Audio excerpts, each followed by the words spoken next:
Are you experiencing spiritual burnout?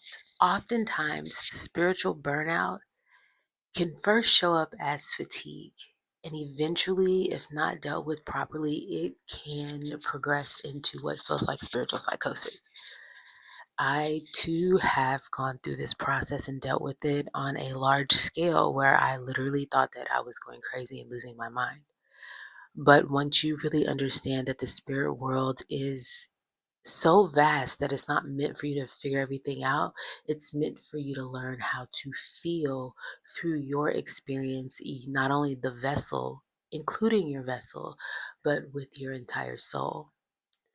Now, a lot of times in the spiritual journey or in spiritual experiences, people that may not be equipped for the depth that it requires can oftentimes go into spiritual psychosis because what you're experiencing from your lens, your own point of view, is not what you necessarily see externally.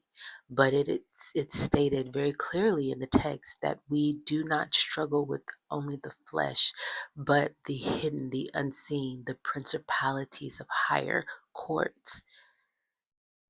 So, in fact, everything that you feel you go through is true, though you may not see it. This is why it's important to know oneself. This is why it's important to sync with the soul. Because if you don't believe in yourself, if you don't believe yourself, if you don't believe in your story, then who shall? You see, the soul, it goes very, very deep. And I don't think a lot of people are equipped for the depth that you can go, as I said before. But when you do the little increments every day, because the spiritual journey is an incremental journey, you take strides every day. And the strides start with steps.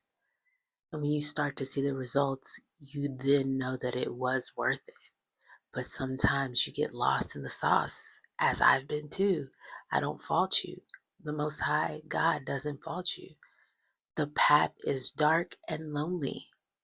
But this is where you grow, the same place you put a seed.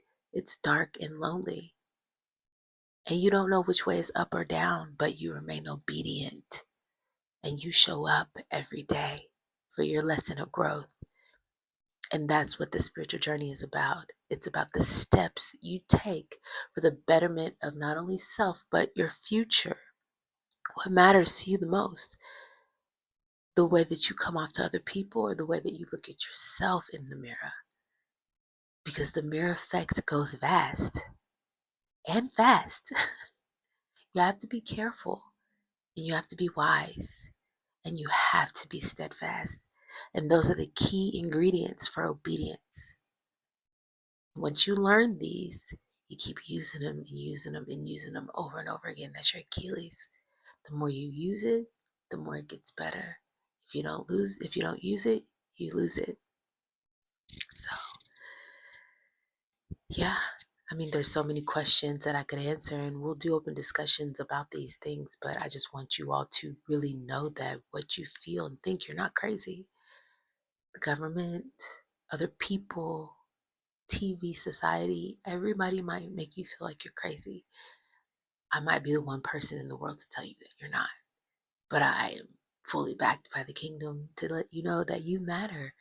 God loves you. God is with you every step of the way. Following the walk of Christ isn't easy, but that spiritual journey is the one that is worth your life.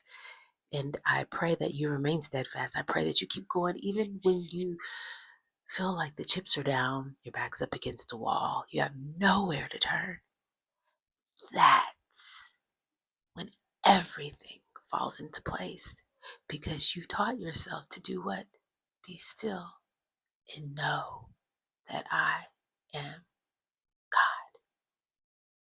Ashe, go in peace.